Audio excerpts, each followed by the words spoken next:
नमस्कार दोस्तों, स्वागत है आपका A to Z स्टोरीज अद्भुत ऑफिशियल पर। साधु संत फकीर गुरु रहबरों की सदा ही जय जयकार।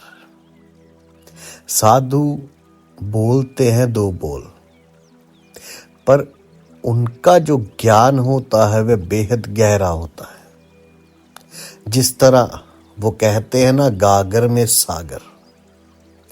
जैसे गागर को इंसान देखता है तो इंसान को नजर आता है छोटा सा गागर, पर जब उसके अंदर देखता है तो फिर पता चलता है कि इसके अंदर तो अथाह सागर है जिसका कोई अंत ही नहीं है। अब गागर है क्या? गागर साधु संतों ने बताया वो है आपका शरीर। अब सागर क्या है? सागर है वो जगदीश, वो परमात्मा, वो प्रभु, वो ईश्वर, वो परमानंद, जो के कहते हैं इस गागर के अंदर ही कहीं ना कहीं पे छिपा बैठा है। अनंत कोटि ब्रह्मांड का रचनाकार वो जगदीश कैसा सूक्ष्म रूप धर आन विराजा शीश। अब ये इशारा है। इस शब्द के अंदर पहली लाइन है कि अनंत कोटि ब्रह्मांड के अनंत कोट, जिसको कहते हैं आकाश गंगा। इसे समझिए, आज विज्ञान ने खोज की है कि आकाश गंगा जिसके अंदर ये पृथ्वी है, ये सूरज भी है, ये सारे प्लैनेट्स ग्रह भी हैं, ये सारे नक्षत्र भी हैं। तो आज विज्ञान कह रहा है कि ऐसी एक आकाश गंगा, ऐसी एक ही आकाश गंगा नहीं है, बल्कि ऐसी बहुत सारी आकाश गंगाएं हैं।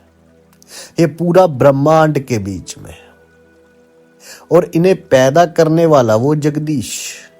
इस पर समझिए, पैदा करने वाला वो जगदीश, जग का ईश, मतलब सारी खुशियों का दाता, सारे सुखों का दाता, जो सबको जीवन देने वाला है, जो सबके जीवन में खुशियों के रंग भरने वाला है, वो अनंत कोटि ब्रह्मांड का रचनहार, जिसने अनंत कोट ब्रह्मांड की रचना की।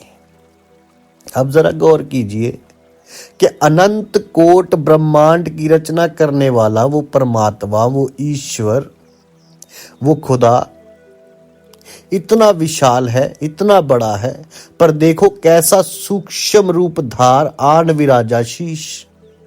कि वो परमात्मा जिसने अनंत कोट ब्रह्मांड को पैदा किया, जिसके सामने करोड़ों ब्रह्मांड भी बड़े छोटे हैं, वो परमात्मा जो बेअंत है, उसने अपना एक सूक्ष्म रूप बनाया, जो फकीर साधु फरमाते हैं। उसने अपना एक सूक्ष्म रूप बनाया, और सूक्ष्म रूप बना के कहां बैठ गया? इंसान के शीश के अंदर। जरा गौर करना। अब वैसे कहा जाता है कि वो खुदा इंसान के दिल में बसता है, वो परमात्मा, वो ईश्वर इंसान के दिल में बसता है, पर यहां इशारा किया है कि आन विराजा शीश। क्योंकि आप ये रहमत भरी बात सुनी होगी आप लोगों ने कि उल्टा कुआं गगन में जिसमें जरे चिराग। कबीर साहब ने अपनी वाणी में एक जगह बड़ा प्यारा कहा है कि कस्तूरी कुंडल वसे मृग दौड़े वन माही, ऐसे घर घाट राम है दुनिया देखे नाही। सो किसी ने ही, संतों, गुरुओं, महापुरुषों ने इसमें इशारा किया है। कबीर साहब ने एक मृग की ओर कस्तूरी की मिसाल दी है, बताया है कि मृग कहा गया है इंसान को और कस्तूरी कहा गया है उस परमात्मा को।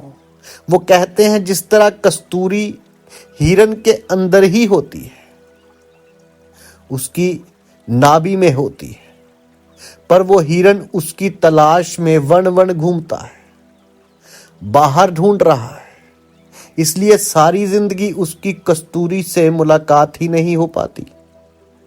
इसलिए कबीर साहब ये इशारा करते हैं कि आज इंसान भी, इसे समझिए, जरा गौर कीजिए, कि आज इंसान भी परमात्मा को पाने के लिए, उससे मिलन करने के लिए बाहर बहुत जगह भटकता है। उस सच्चे परमात्मा को, ईश्वर को, साईं को, राम को, उनको पाने के वास्ते, पर फिर भी उसकी परमात्मा के साथ, उस सच्चे परमात्मा के साथ मुलाकात हो नहीं पाती। उसका कारण यही है कि मुलाकात कैसे हो, जब तक खोज हम बाहर कर रहे हैं, क्योंकि जो चीज हमारे भीतर है, हमारे अंदर है, तो तलाश भी हमको अंदर ही करनी पड़ेगी।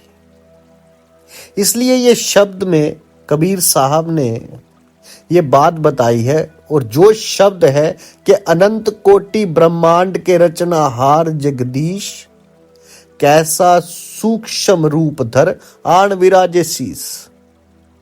आण विराजा शीस को समझने के लिए हमें सूक्ष्म शरीर के बारे में समझना पड़ेगा।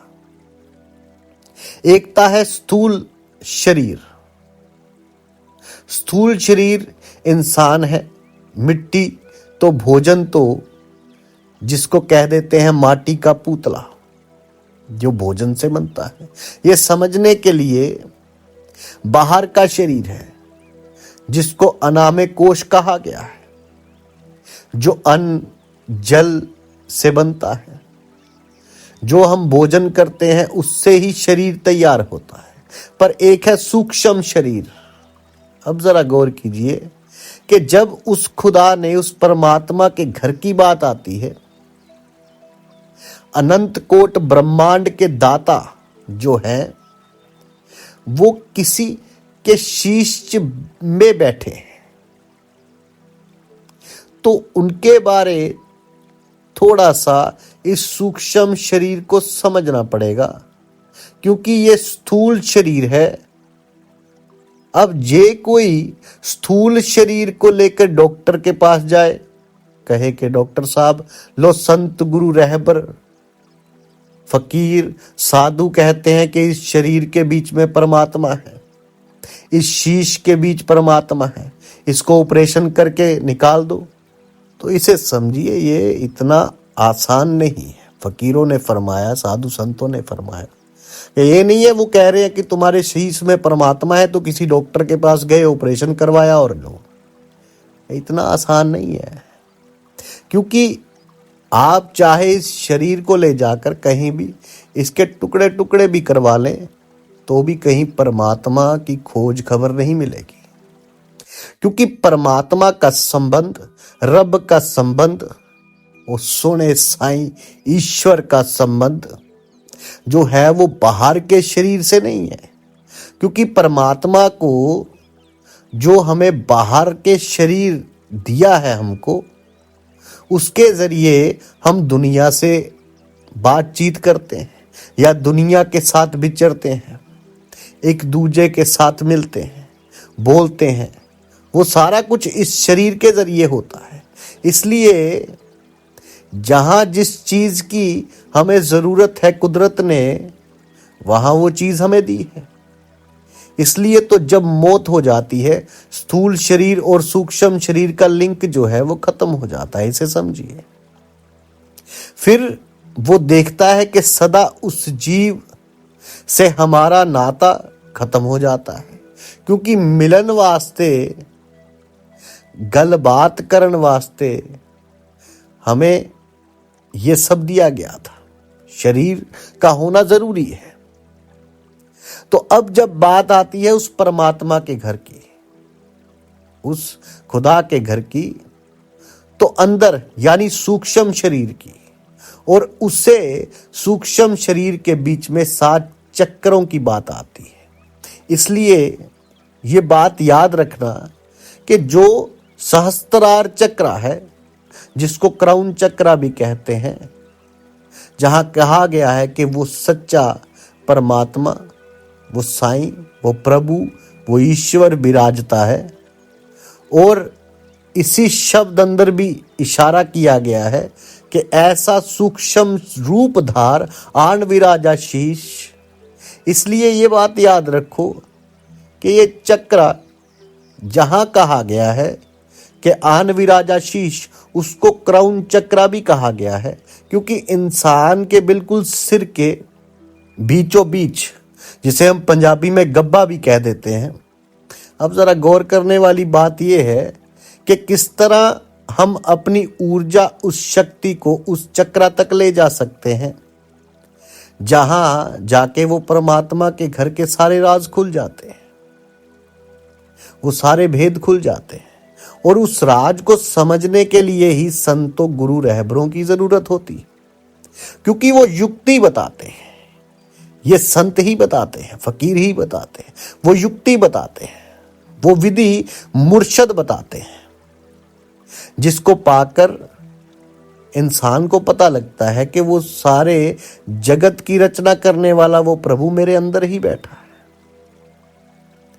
अब ये जानकारी हासिल करने के लिए जरूरी है संतों, गुरु, रहबरों की सोबत, उनकी संगत, उनके वचन सुनना, उनकी वाणी को सुनना।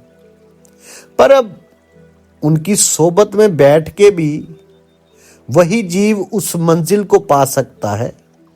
इसे समझिए कि उनकी संगत ही सिर्फ करने से हासिल नहीं होगा।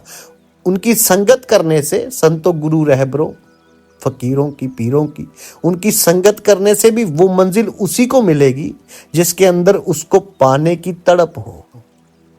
क्योंकि ये बात याद रखना कि जीवन जन्म तब परमात्मा सबको देते हैं, पर कई इस जीवन को बस खा लिया, पी लिया, सो लिया, जाग लिया, इन कर्मों में व्यतीत कर देते हैं। सो वो विधि नाम सिमरन की, शब्द की, जिसके सहारे, जिसके आश्रय से इंसान को वो मंजिल हासिल हो जाती है। ध्यान की विधि, उठत बैठत सोवत नाम की विधि, उस ध्यान को इस चक्र तक लेकर आने की विधि। सो ये विधि के बारे में उन्होंने बात की है कि आन विराजे शीश। अब 2 लाइनों का शब्द है, पर ज्ञान बहुत गहरा है। सो गुरु, रहबर, संत, साधु, फकीर, पीर, इनके वचनों में गागर है, जिसके बीच में बहुत गहरा सागर है। हमें रास्ता मिलेगा, मंजिल पता चलती है उसको प्राप्त करने की, जिसे अनंत कोटि ब्रह्मांड का रचयिता कहते हैं। इसलिए गुरु, रहबर ही वो युक्ति देते हैं, वो मुर्शद ही, वो फकीर ही आपको वो युक्ति देते हैं जिससे आप उस क्राउन चक्र तक पहुंच सकते हैं। और एक युक्ति तो नाम सिमरन की है ही, लेकिन यदि आप कहें कि बिना मुर्शद के, बिना गुरु के उस मंजिल को हासिल करना है, क्योंकि जब तक रास्ता नहीं पता तो मंजिल तक कैसे पहुंचेंगे। और वो युक्ति जब तक हासिल नहीं हो जाती, वो कहां से मिलेगी वो युक्ति? वो युक्ति गुरु, रहबर, संतों के पास, साधु के पास ही मिलेगी। साधु, संत, फकीर, गुरु, रहबरों की सदा ही जय जयकार। जल्दी मिलते हैं एक नई वीडियो के साथ। तब तक के लिए आप सबका धन्यवाद। आप सबके भीतर बसे उस परमात्मा को मेरा प्रणाम।